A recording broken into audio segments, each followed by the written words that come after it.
Pertama, kondisi keagamaan orang-orang jahiliyah, orang Arab saat itu. Umumnya orang Arab pada saat itu beragama atau menetepi agamanya Nabi Ibrahim. Ya. Semenjak keturunan Nabi Ibrahim bertempat di Mekah. Siapa beliau?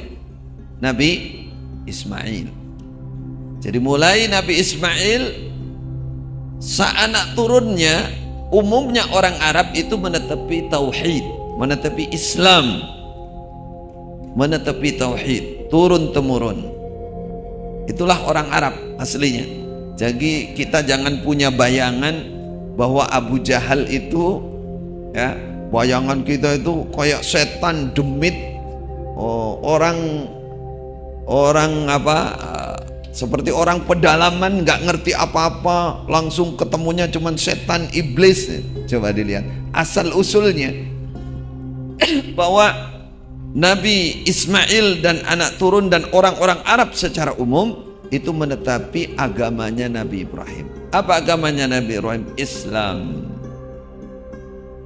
Nabi Ibrahim itu inna kana musliman. Islam artinya bertauhid kepada Allah. Begitulah pergantian zaman, tauhid itu masih bertahan.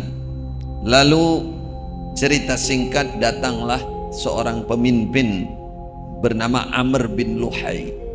Itu adalah pemimpin dari kabilah Khuza'ah. Amr bin Luhai. Tokoh ini perlu kita ingat karena ini adalah mujaddid keburukan. Ini pembaharu tapi membawa umat kepada kesyirikan. Amr bin Luhai ini seorang tokoh yang sangat dikenal di kawasan Mekah, Madinah khususnya, kawasan orang Quraisy, ya. Dia adalah tokoh yang dikenal kebaikannya, dikenal sedekahnya, dermawan, dikenal semangat dalam agama. Tapi sayangnya di mana? Ilmunya terbatas, keilmuannya tidak banyak. Sehingga suatu saat dia bepergian ke Syam. Ke Syam itu daerah Palestina dan sekitarnya, sampai ke mendekati Irak, Iran sana, Syam dan sekitarnya. Kalau sekarang sampai Damaskus, itu dikatakan Syam, ya. Sampai di Syam dia melihat banyak orang-orang di sana menyembah patung.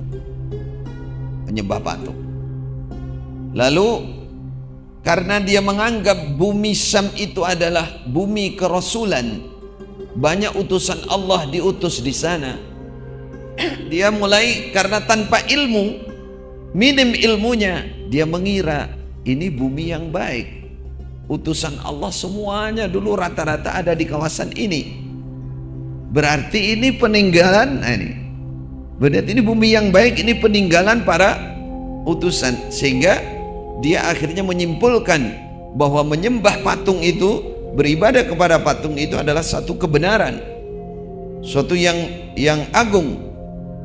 Akhirnya dia bawa patung dari kawasan Syam, dibawa ke Mekah, diletakkan di dalam Ka'bah. Namanya patung Hubal. Patung Hubal itu diterangkan, Hubal ini terbuat dari batu akik.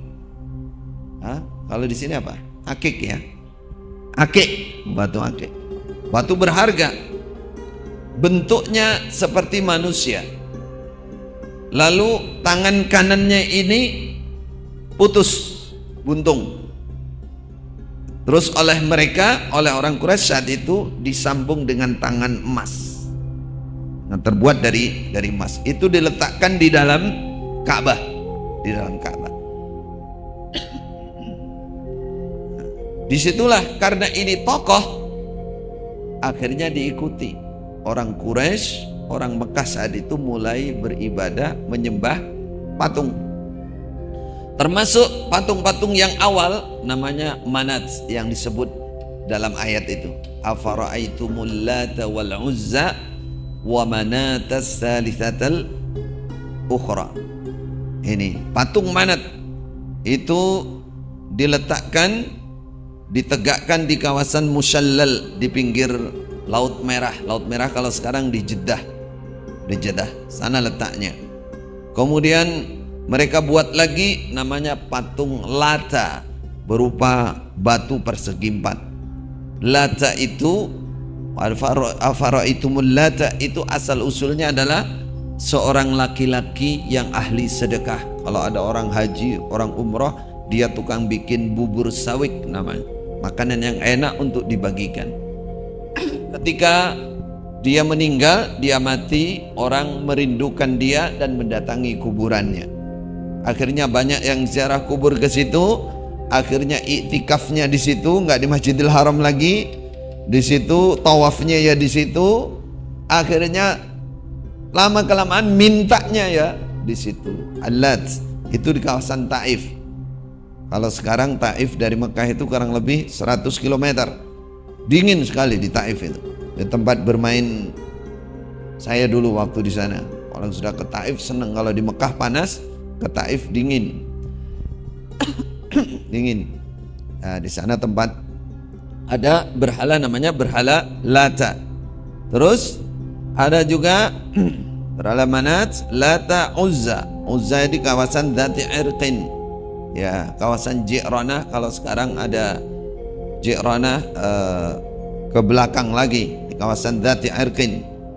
Itu juga ditegakkan di sana.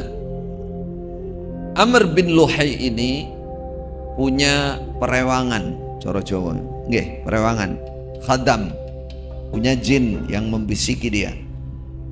Ada jin khusus membisiki dia.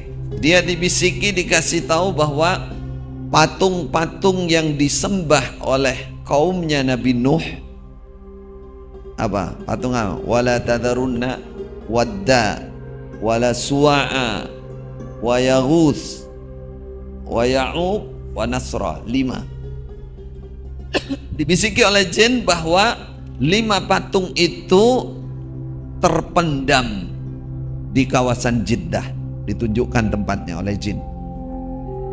Akhirnya dia datang ke Jeddah, dia buka itu timbunan tanah, dan disitulah dijumpakan patung. Ketika banjir Nabi Nuh, ternyata patungnya itu sampai ke kawasan Jeddah. Nah, di situ jin ngerti. Maka di sini kita ambil hikmah bahwa jin itu selalu mengerti, pertama tentang kesyirikan, yang kedua tentang bid'ah-bid'ah yang menuju kepada kesyirikan. Itu jin itu ngerti. Maka berhati-hati kalau sudah ada bisikan jin.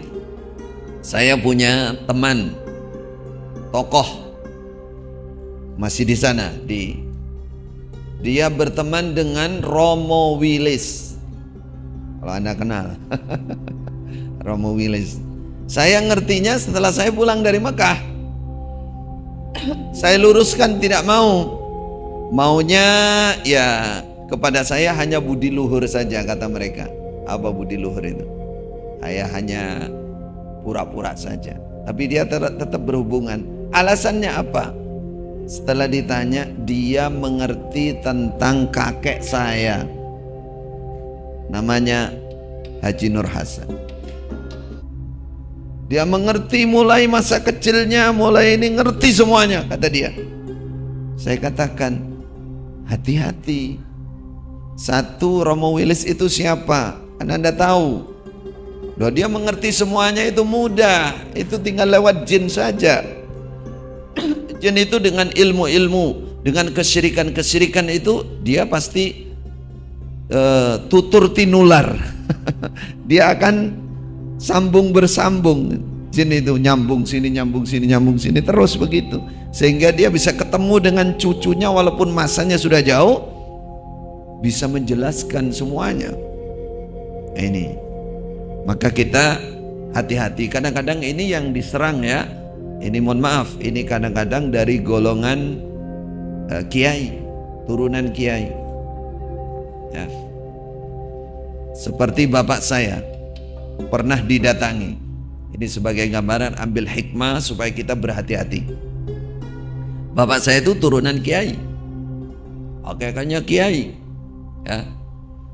Ketika beliau istilahnya meninggalkan semuanya, hal-hal yang meragukan di dalam agama ini, didatangilah oleh beberapa orang waktu malam.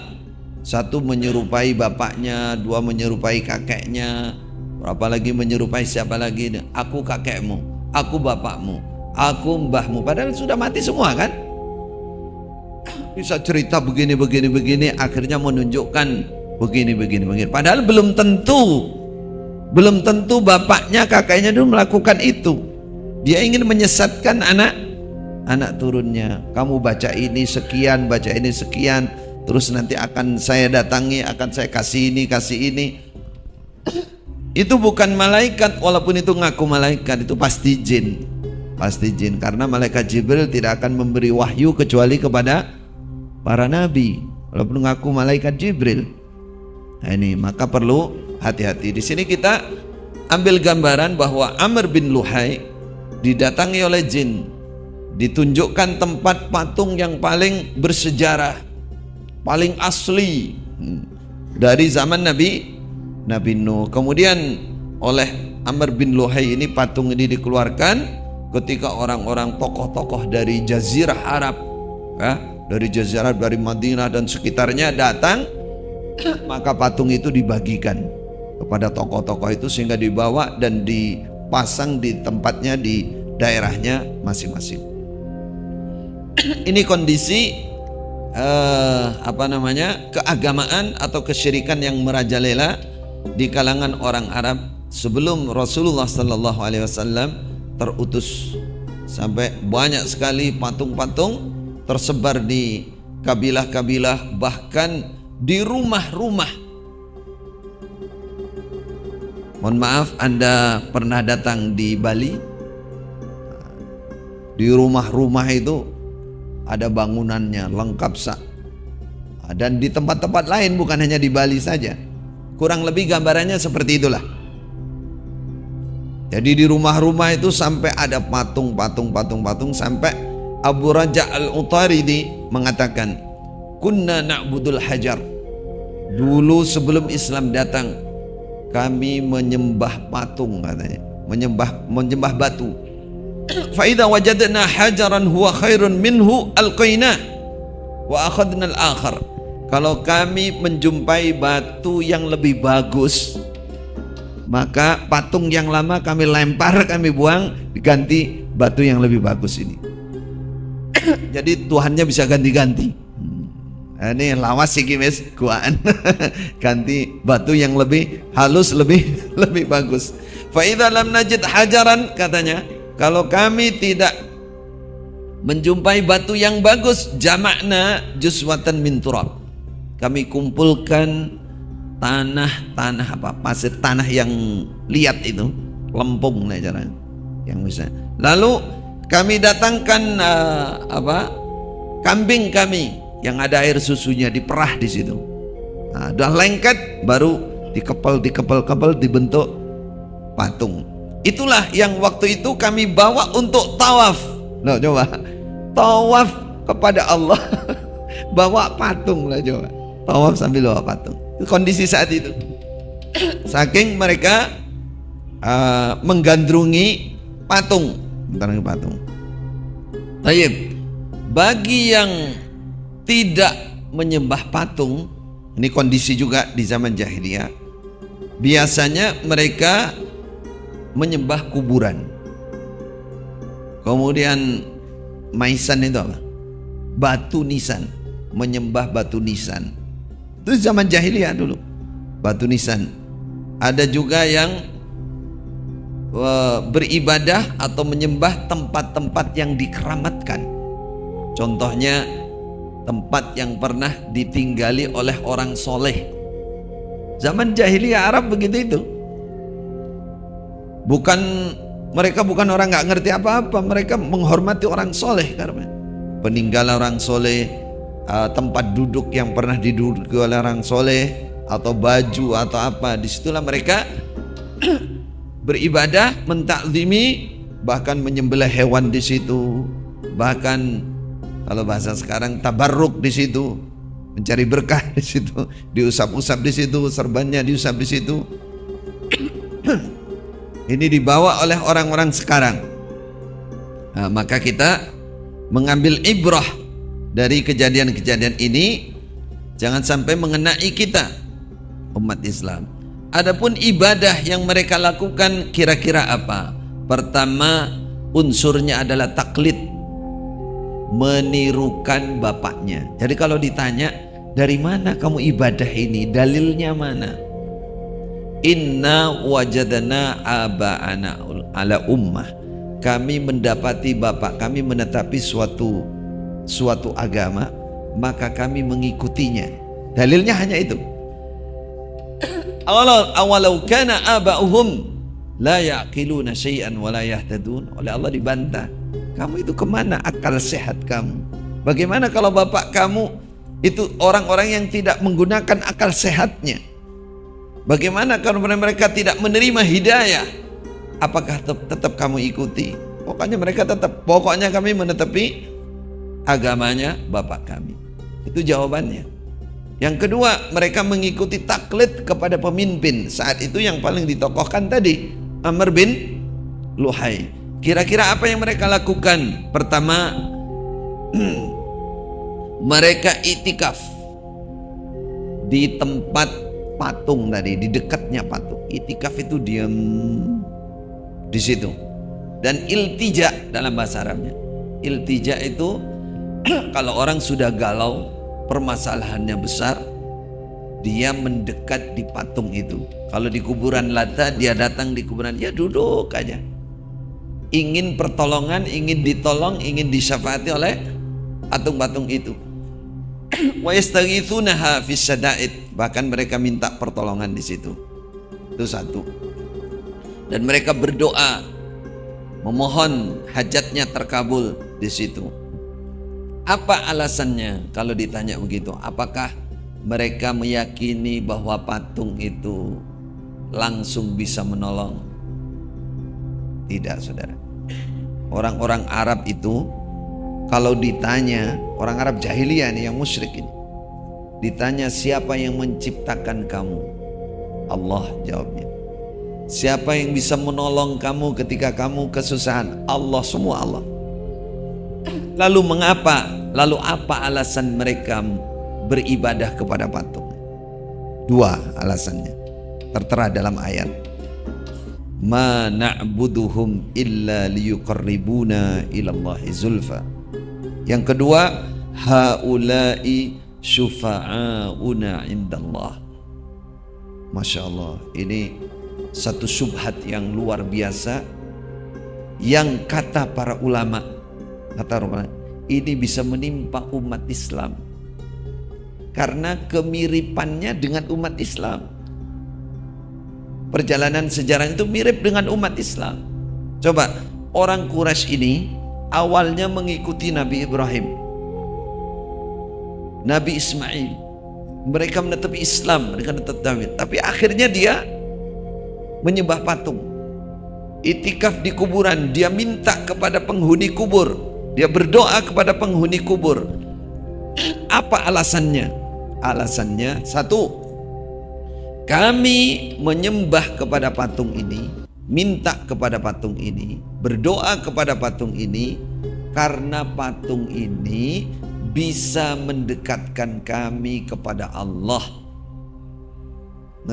Liyuqarribuna ilallah. Jadi patung itu ada dua kemungkinan. Patung itu ada kalanya patungnya orang-orang soleh, ada kalanya itu persis dengan orang-orang soleh itu karena mereka memang berjumpa. Ada kalanya hanya di bayangan mereka, kurang lebih nabi ini atau malaikat ini itu mereka lamunkan, terus mereka gambar. Karena mereka orang jahil itu ada yang nyembah malaikat, ada yang nyembah para nabi, Nabi Isa, Nabi Uzair dan lain-lain. Ada yang menyembah para wali, orang-orang soleh. Karena mereka nggak bertemu, mereka kurang lebih seperti ini, sehingga mereka bikinkan patung.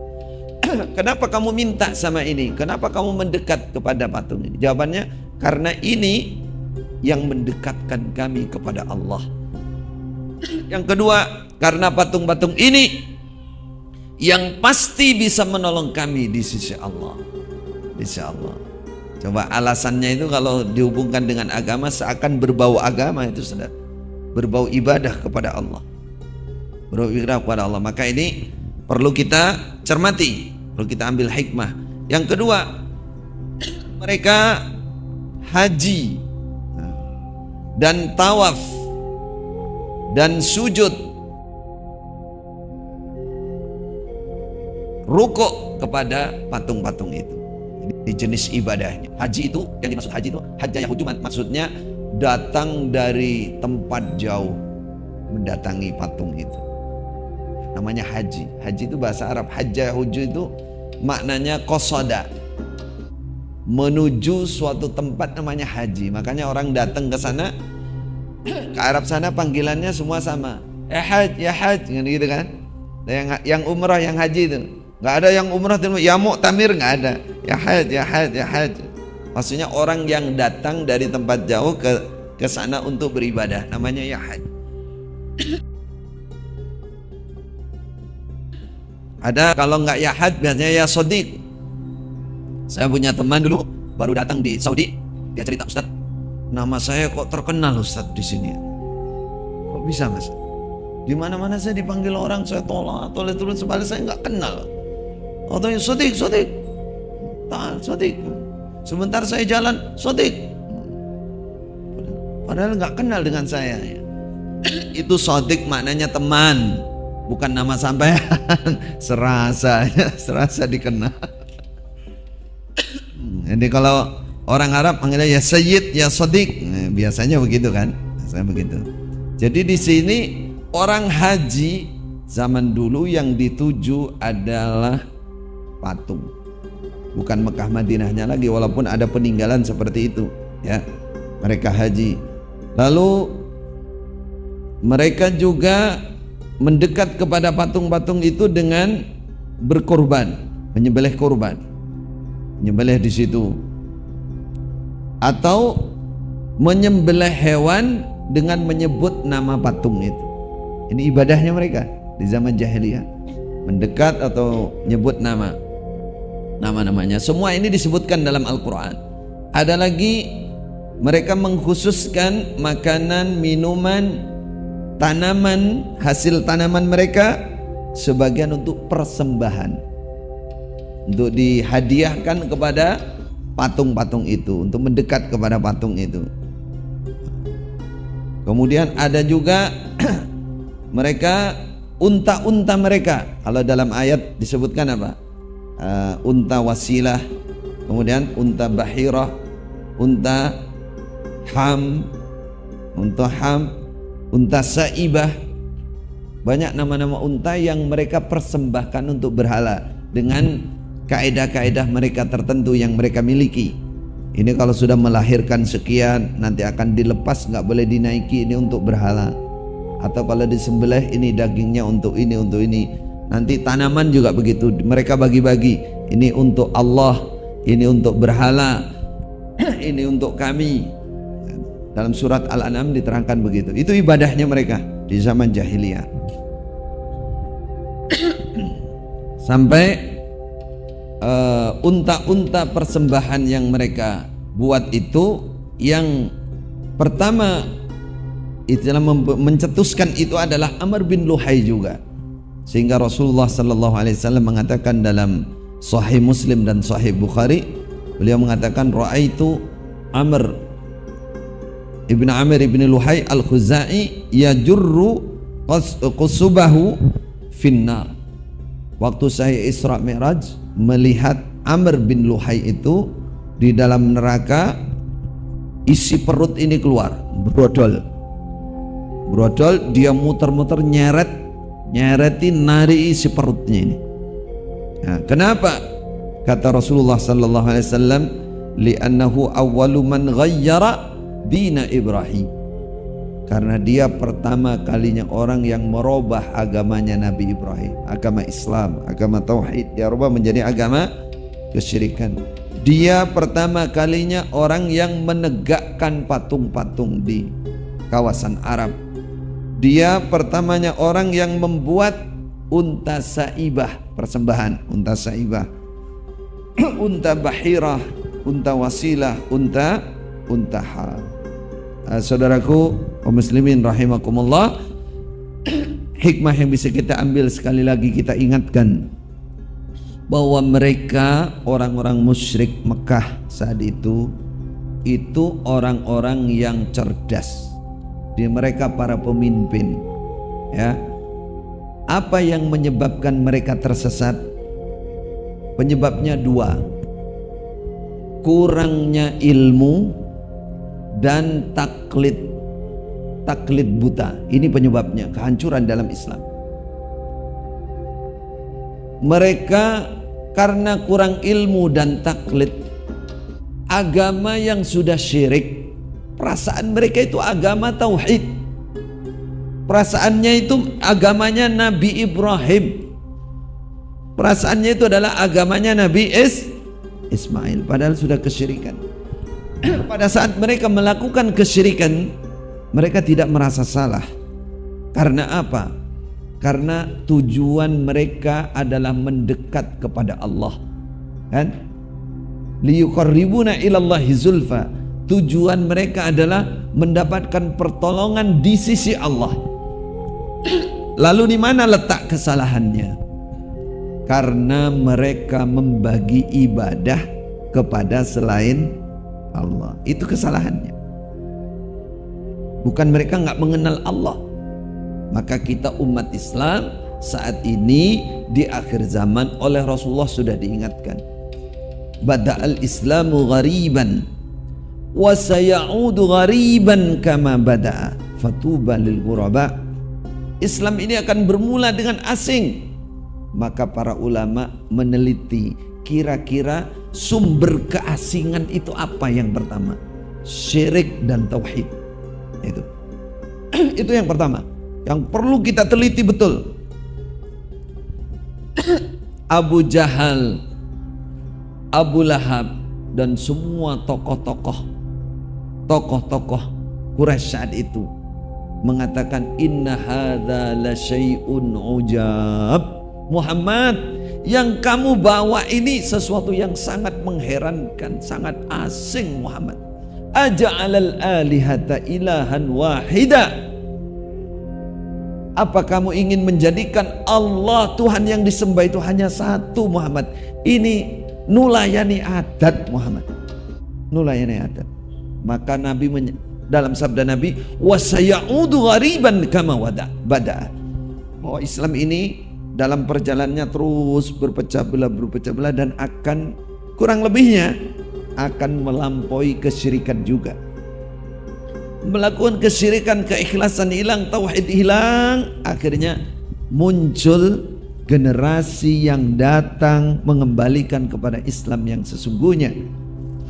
Islam yang sesungguhnya, ya Islam yang bertauhid kepada Allah Subhanahu wa taala, kembali kepada sunnah Nabi. Ini akan terjadi di akhir zaman. Maka kita harus meneliti. Umat Islam, para guru yang terhormat, para kiai, para ustadz, para habaib, tolong ayo kita koreksi Islam kita. Jangan tertipu, jangan ketempatan syubhat seperti apa? Seperti kafir Quraisy. Jangan dikira mereka nggak beragama, mereka beragama. Kalau diteliti sepintas tadi ya perjalanannya, ya koyo Islam tenan, tapi mereka tertipu. Mereka tertipu oleh batu nisan orang-orang soleh, kuburan orang-orang soleh, gambar-gambar orang-orang soleh, maka di sini hati-hati. Kita memang tidak boleh memvonis langsung syirik, enggak. Hal-hal yang mengarah kepada kesyirikan harus kita jelaskan. Kadang-kadang di antara kita salah paham. Salah pahamnya itu apa? Apa kita nggak boleh menghormat para wali? Harus. Kalau kita jawab, kita nggak boleh menghormat para wali, harus menghormat. Apa kita nggak boleh menghormat para guru kami? Boleh. Apa kita nggak boleh menghormat kuburan? Boleh. Tapi cara menghormat itu ada tuntunannya, ada caranya. Jangan sampai kelewat batas sebagaimana siapa? Orang-orang Quraisy. Akhirnya apa? Terjadi kesyirikan di situ, waliyadu billah. Itu pertama, kondisi keagamaan ya. Yang kedua, mungkin ini perlu kita singkat juga. Bagaimana mereka kondisi sosial ya. Kondisi keadaan mereka secara umum. Ini yang sangat penting diantaranya adalah bagaimana contoh pernikahan di kalangan orang jahiliyah saat itu. Di zaman jahiliyah diterangkan pernikahan ada 4 orang Quraisy. Yang pertama seperti pernikahan Islam ini. Jadi datang kepada wali, melamar dulu ya. Kemudian walinya menyetujui, si wanita setuju, lalu walinya menyatakan menikahkan. Seperti Islam. Yang kedua,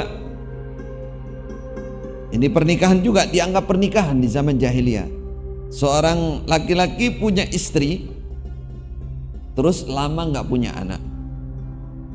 Dia pingin punya anak, terus dia bilang istrinya suruh cari orang laki-laki lain dan seterusnya ya, sewakan, mohon maaf sewakan WC sewakan sawah di depan WC kan, bahasa sindiran. Allahu Akbar, saya pernah dengar itu. Ada istri ditinggal kontrak kerja lama sekali. Suaminya ini yang salah berat. Suaminya tanya, bagaimana kabarnya? Udah tenang aja mas, nggak dikirim nggak apa-apa. Loh kok bisa? Ya saya sudah menyewakan sawah yang di depan WC kita. Innalillahi wa inna ilaihi raji'un.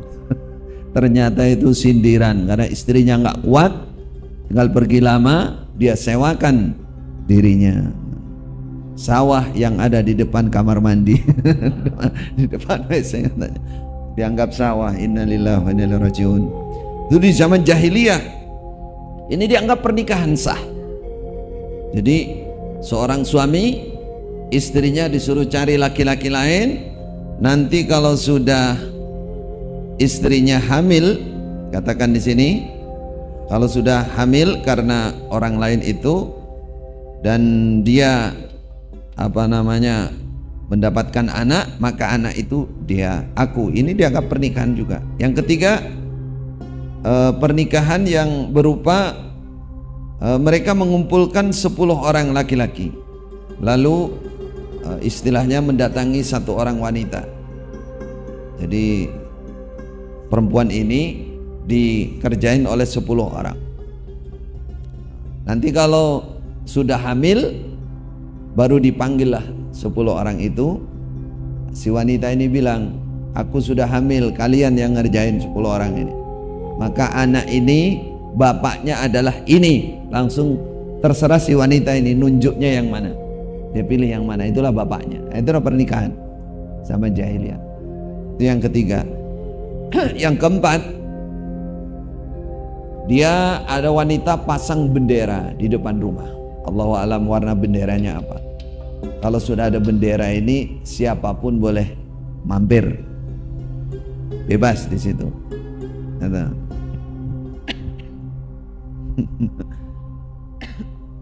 Tunggaliano, Mas Prawiro. goreng kopi kosong. Mas mampiro, kamar buri kosong. Bebas pokoknya siapa saja masuk di sini. Nanti kalau sudah dia hamil, ya, dia hamil, maka dia memanggil qafah. Qafah itu tukang neliti garis-garis tangan atau garis-garis kaki ini. Dia cari di antara sekian banyak orang siapa yang mencocoki. Kalau sekarang DNA-nya ya. Kalau zaman dulu memang ada orang yang punya wah ini yang cocok. Itulah yang jadi bapaknya. Jadi bapaknya. Itulah kondisi masyarakat yang ada saat itu. Kita ambil satu contoh ini pernikahan ya, pernikahan. Dan saat itu bagi seorang laki-laki tidak ada batas, mau nikah, mau ngambil berapa wanita aja, nggak ada batasnya. Bahkan boleh menggandeng 2 perempuan bersaudara. Zaman jahiliyah. Jadi kakak sama mbak sama adiknya digandeng di peristri semua. Bahkan boleh menikahi bekas istri bapaknya, ibu tiri. Ibu tiri zaman jahiliyah. Jadi kehidupan zaman jahiliyah saat itu ya mirip hewan lah. Mirip hewan, tidak ada aturan yang mengikat. Tidak ada aturan yang mengikat. Itu kondisi di zaman jahiliyah. Kesyirikan merajalela, kemudian perzinaan merajalela, martabat wanita sangat direndahkan. Sangat direndahkan.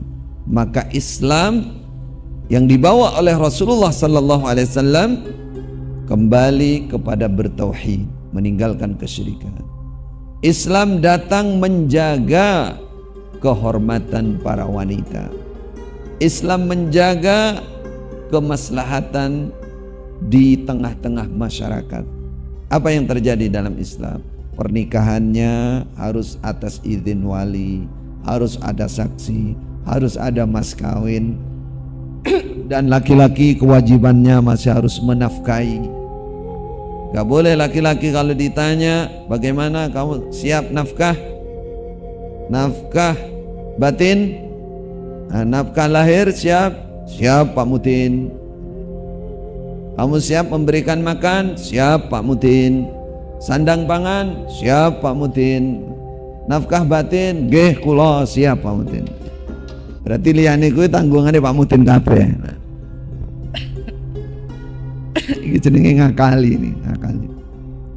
Zaman jahiliyah setelah Islam datang dimuliakan. Semua laki-laki harus bertanggung jawab dengan istri dan anaknya. Batasan wanita dibatasi 4, kan begitu kan? Gak boleh lebih dari 4. Itu pun kalau mampu. Dalam ayat disebutkan fankihu ma taba lakum minan nisa mathna wa thulatha wa ruba' fa in khiftum alla ta'dilu fawahidatan aw ma malakat aymanukum. Jangan salah paham dengan ayat ini. Saya mendapati 2 salah paham. Pertama, ini perintah Allah fankihu ma taba lakum minan nisa, mathna dulu katanya. Jadi kami nikah itu langsung 2 atau 3 langsung atau 4 langsung.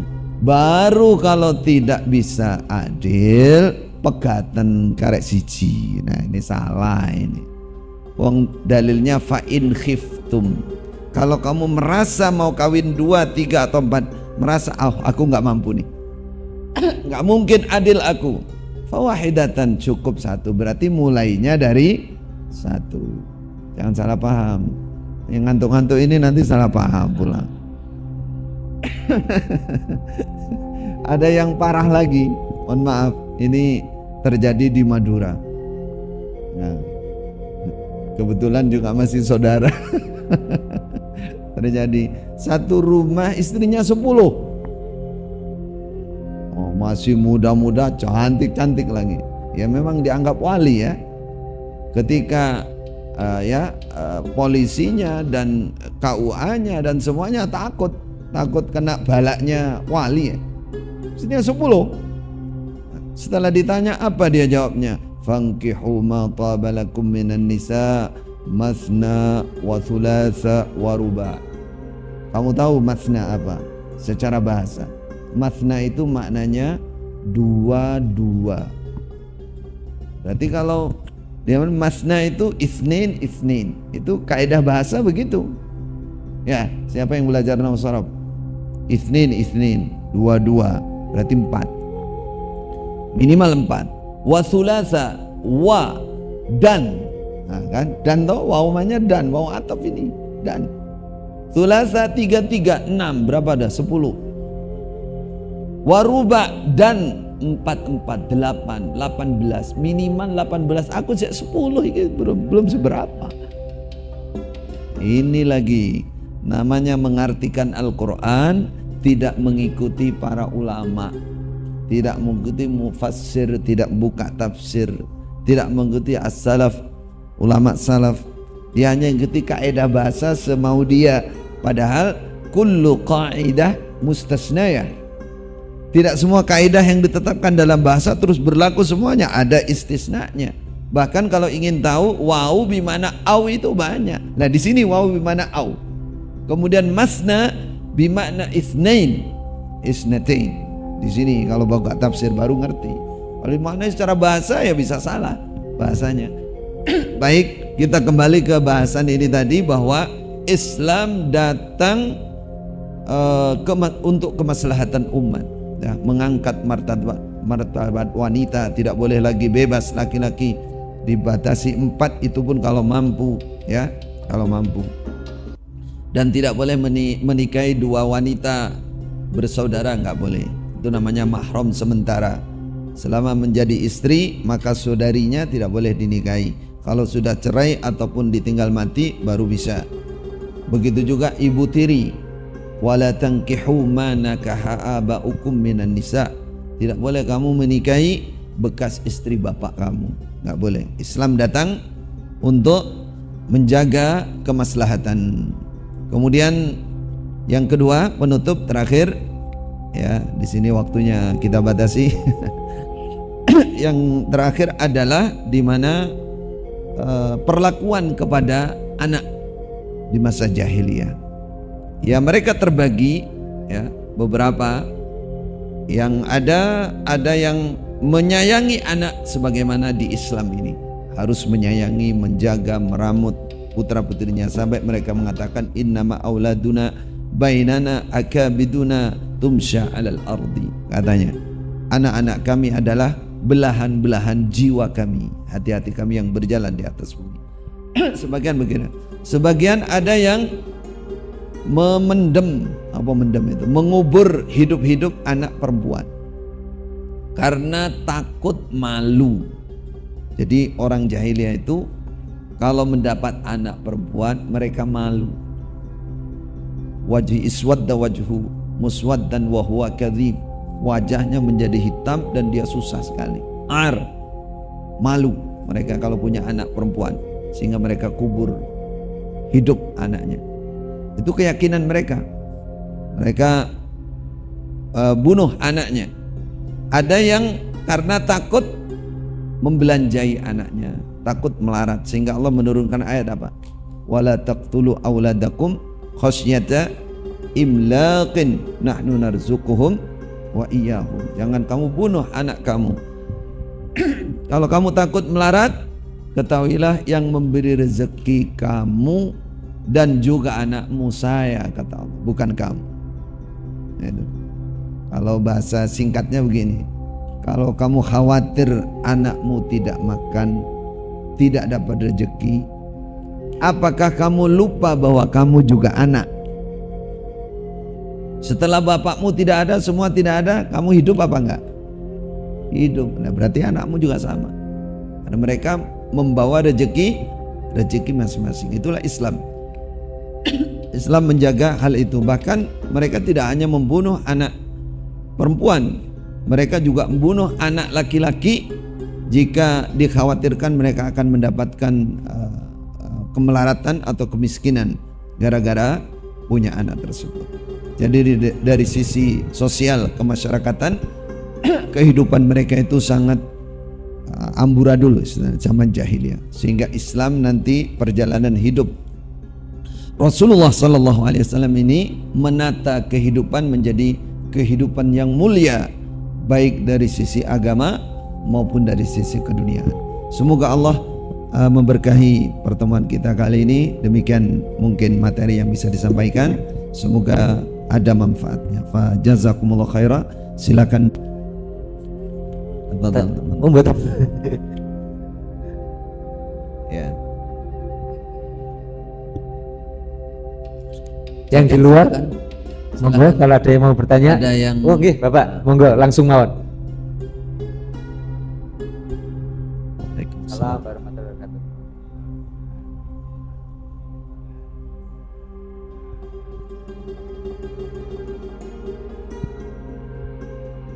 Nggih. Nah,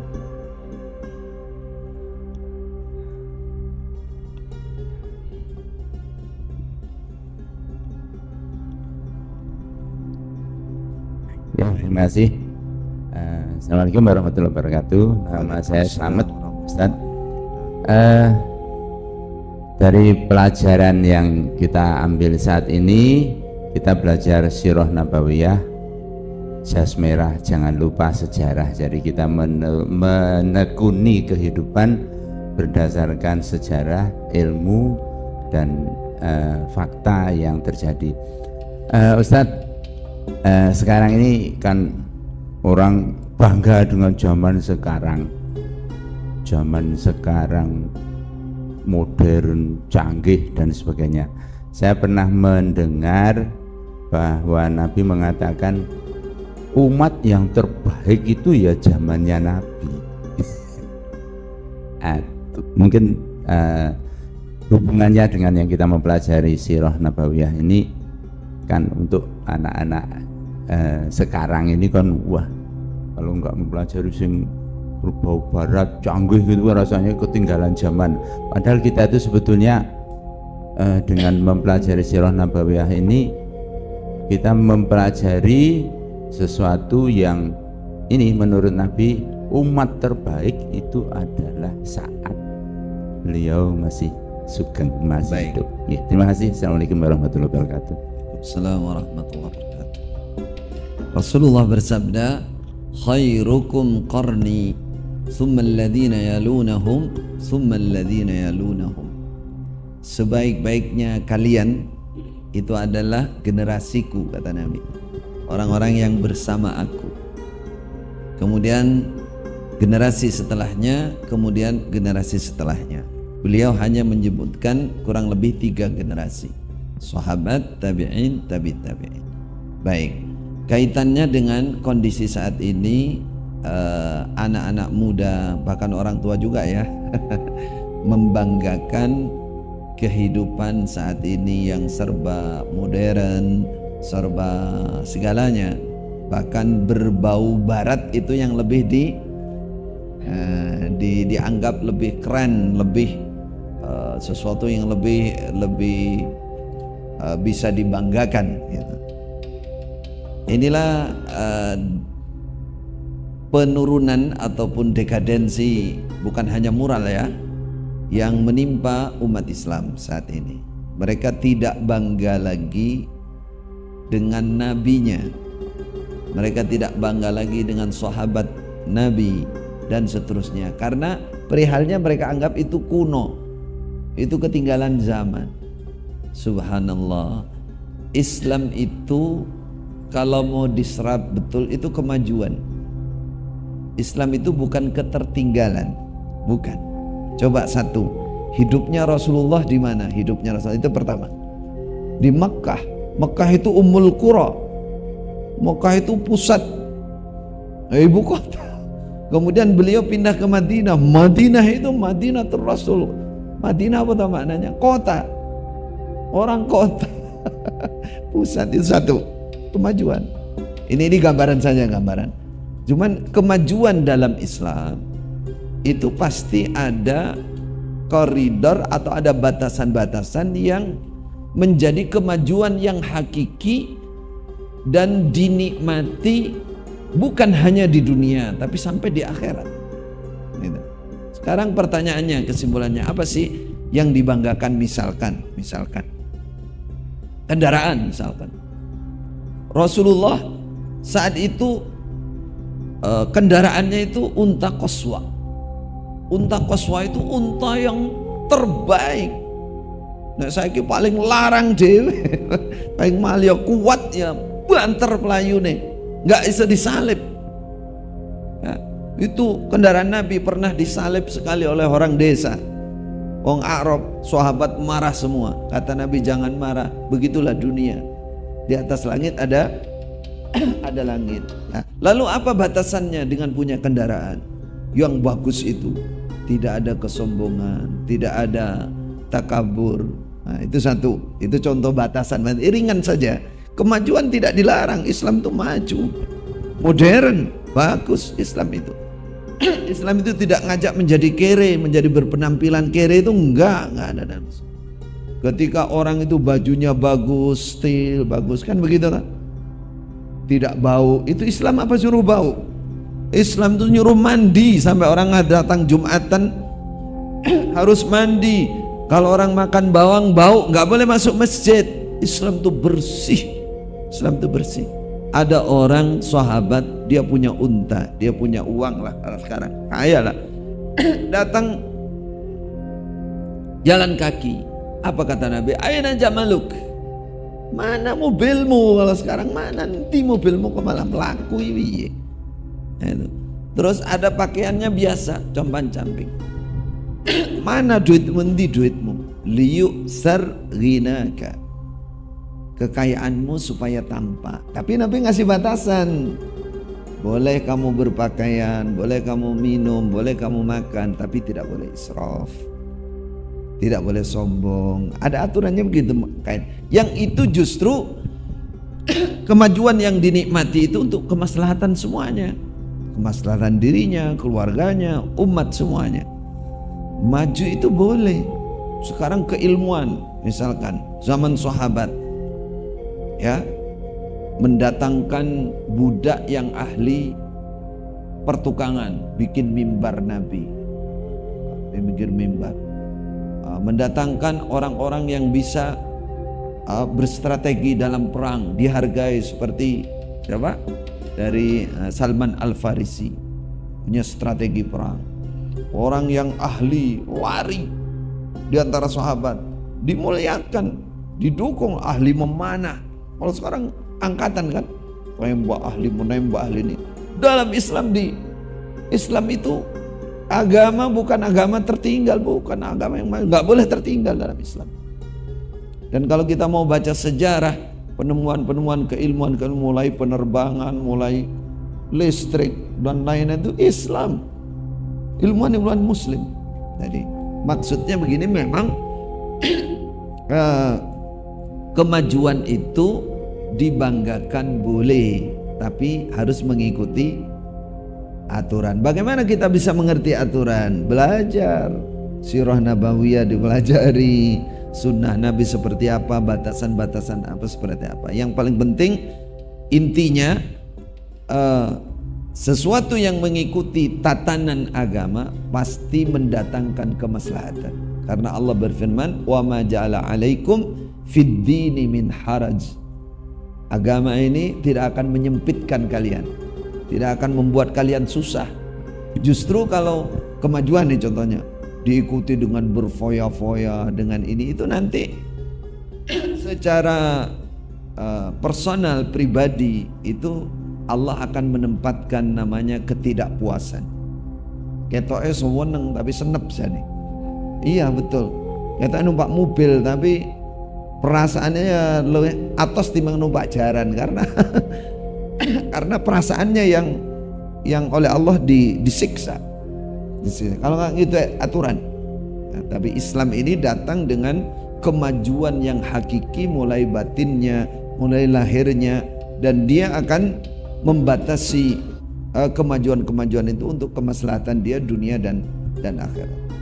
Maka himbauan kami, ya, para ustadz, para kiai, ya, tidak bosan-bosannya menyebar, menerangkan sirah nabawiyah, akhlak Nabi, bagaimana Islam ini yang sesungguhnya. Demikian, dan harapannya umat Islam terutama para pemuda apa tadi, jas merah, jangan sekali-kali melupakan secara baik. Itu bagus, itu kalimatnya Pak Karno ya.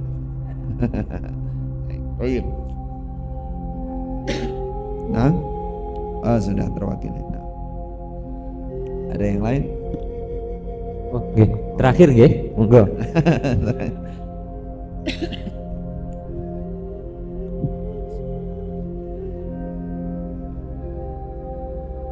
Assalamualaikum warahmatullahi wabarakatuh. Waalaikumsalam warahmatullahi wabarakatuh. Yang terhormat Ustadz Khalil, Baik. yang perlu saya tanyakan ini tentang maraknya belajar ilmu yang bersanad muttasil.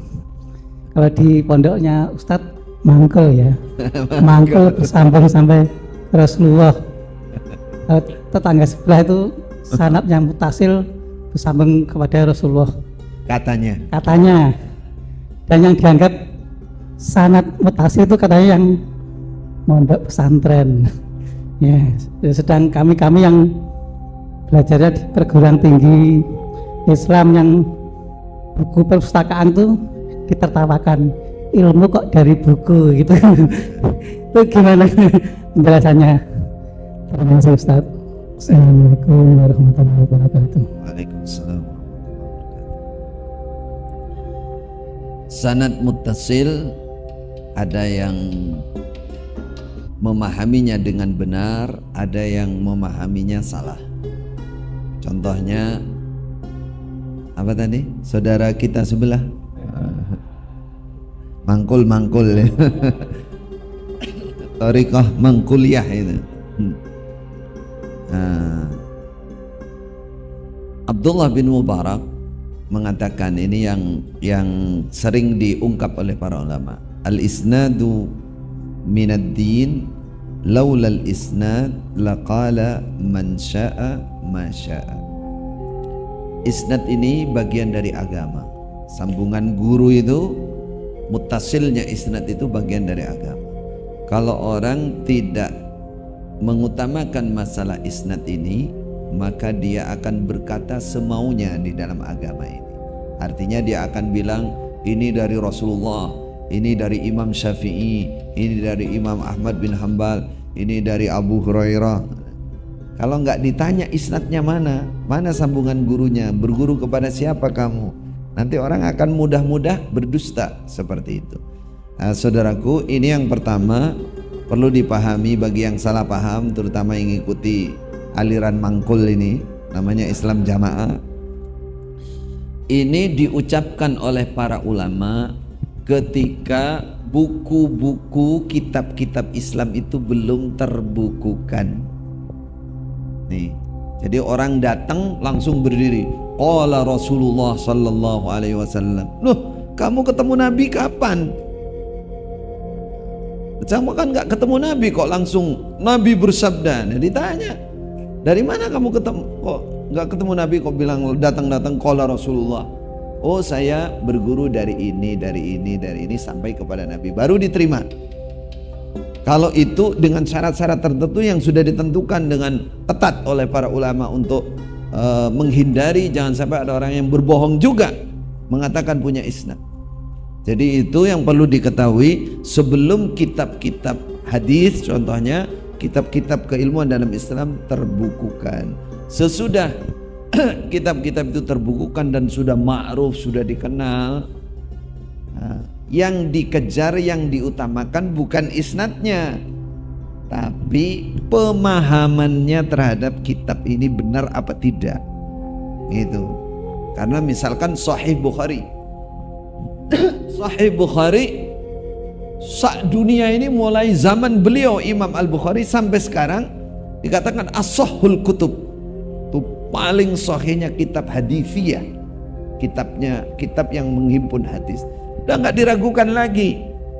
Umpama dari kitab Sahih Bukhari ini, dari Imam Bukhari tidak punya sambungan sanad ke kita, nggak ada masalah, karena kitab ini sudah ma'ruf sahihnya. Yang jadi masalah memahami isinya ini loh, ya kitab ini benar apa tidak ini. Nah kalau yang mangkul-mangkul tadi, ini mengharuskan ini. Dari setelah Imam Bukhari ini harus ada guru-guru sampai kepada dia. Ini harus wajib. Kalau ini nggak ada, ilmunya tidak sah. Sama dengan mencuri. Itu Islam Jamaah itu begitu. Saya sadarkan nggak mau, tapi sampai sekarang tetap begitu. Saya sadarkan nggak mau, diajak mikir logika akal sehat juga nggak mau. Pokoknya ngono kuwi. Kudu mangkul ngono kuwi. Itu pun mereka ini ya hanya ngaku saja. Sanad yang dipegang oleh Islam Jamaah ini tidak bisa dipertanggungjawabkan secara keilmuan, nggak bisa. Karena ini contohnya, mereka bilang hadis yang dikaji ada sanadnya, ada memang 5 selain Ibnu Majah, kitab 6 itu selain Ibnu Majah, tapi sanadnya ini tidak bisa dipertanggungjawabkan. Karena apa? Karena contohnya di Aku katanya bahwa guru mereka yang pertama namanya Pak Haji Nur Hasan itu berguru kepada Syekh Umar Hamdan. Nah, Syekh Umar Hamdan itu di Mekah itu kalau saya telusuri dari kitab sanadnya beliau tidak pernah memberikan sanad kepada muridnya tanpa ada ijazatul riwayah, penyerahan dan tanda tangan dan khatam tok. Ini nggak ada. Yang kedua, seperti Syekh Umar Hamdan itu murid-murid utamanya seperti Syekh Yasin Al-Fadani. Saya nggak bertemu beliau, sudah meninggal, tapi saya bertemu murid-muridnya. Saya dapat dari murid-muridnya, namanya Syekh Khalid, kemudian Syekh Ali Sardar, kemudian Syekh Adam, kemudian Syekh Harori. Saya dapat dari kemudian Syekh Abdul Aziz yang di Masjidil Haram. Guru saya hadis di Masjidil Haram. Saya dapatkan dari situ. Nah, setelah saya teliti dari kitab terjemahnya Syekh Umar Hamdan ini nggak ada sanad ini. Yang ada di Islam Jamaah itu. Ini saya contoh kasus saja ya. Kadang-kadang orang mengatakan mangkul sanad-sanad mutasil ngaku saja, tapi nggak bisa bertanggungjawabkan. Itu masalah. Kita kembali ke bahasan ini. Bagaimana sebenarnya isnad muttasil ini? Kalau kita miliki itu baik saja. Misalnya setelah Imam Bukhari atau kitab-kitab susunan para ulama, kalau kita punya guru yang sambung ini punya catatannya otentik, ya bagus. Cara legalitas itu ada buktinya, Kalau sekarang ada ijazahnya. Tapi jangan mengatakan orang yang membaca kitab langsung, membaca kitab susunan para ulama terus wah ini enggak sah, ini ilmumu dari buku. Nah kamu juga dari buku, sanadmu yang kamu tulis juga buku. Juga buku. Maka kita kembali ke kaidah tadi, kan logika kan, ilmu sudah terbukukan, tinggal yang dikejar itu bagaimana kamu memahami ini benar apa tidak. Ini harus ikut aturan, harus ahli bahasa, harus ngerti nausarab, balaghah, harus ngerti usul fikih, harus ngerti usul tafsir. Kalau mau baca tafsir, itu kaidah sudah ditentukan oleh para ulama. Nah, adapun mencari ilmu berguru itu tentunya lebih baik, dan itu memang tata cara mendapatkan ilmu. Cuman jangan dikira berguru terus langsung harus ketemu gurunya. Sekarang kan bisa lewat YouTube, bisa lewat rekaman, bisa lewat tulisan. Itu yang berguru. Zaman Nabi juga beliau ngirim surat juga. Ada diceritai oleh guru saya, ini penutup ya, karena ini pertanyaan terakhir jam 9. Ada salah satu orang dari Cina atau Jepang, saya agak lupa, telepon ke Madinah saat itu dan ngomong bahasa Arab lancar. Dia ingin sekolah di Jamiah Islamiyah Madinah, ingin masuk, katanya ingin belajar dari awal, dari tingkat 1 dari fasal S1 lah. Katanya, Syekh, kamu itu dari cara berbicara kamu sudah doktor, harus doktoral, bukan S1 lagi katanya. Terus ditanya, dari mana kamu? Orang Cina ya, orang Jepang atau Cina waktu itu. kok bisa lancar seperti ini? Dia katakan, saya berguru lewat kasetnya Syekh Utsaimin waktu itu. Dia habis 1000 atau mendekati 1000 kaset. Belajar berapa tahun, lancar bahasa Arab. Ya itu namanya juga berguru sama. Walaupun tidak langsung. Kitabnya para ulama, terjemah dari orang alim yang memang sudah diakui keahliannya, itu ilmu. Silakan baca, Iqra. Dan itu tidak jauh bedanya ketika seseorang punya alat untuk memahami dengan benar dengan tidak punya alat. Tidak punya alat, ngaku punya sanad, lalu mengatakan dirinya paling benar. Ini potensi kesalahannya sangat besar. Tidak ada gunanya sanadnya. Ini punya alat untuk memahami dengan benar, punya ilmu wasilah memahami dengan benar, walaupun nggak punya sanad. Ini yang harus diutamakan. Karena yang dipentingkan sekarang memahaminya benar atau tidak. Itu pertaruhannya. Berarti Islam Jamaah itu ngajinya Sahih Bukhari loh. Hatam itu. Bab keamiran itu dari Sahih Bukhari. Cuman yang dibaca di situ Sultan, Malik. Dia maknai orang biasa. Hanya gara-gara namanya Sultan. Jadi dalil bab keamiran kepemimpinan itu bukan penguasa. Mereka anggap imamnya mereka, padahal jelas-jelas di situ di dalil yang ada kalimatnya Malik, ada kalimatnya Sultan. Saya kuno Sultan Umara.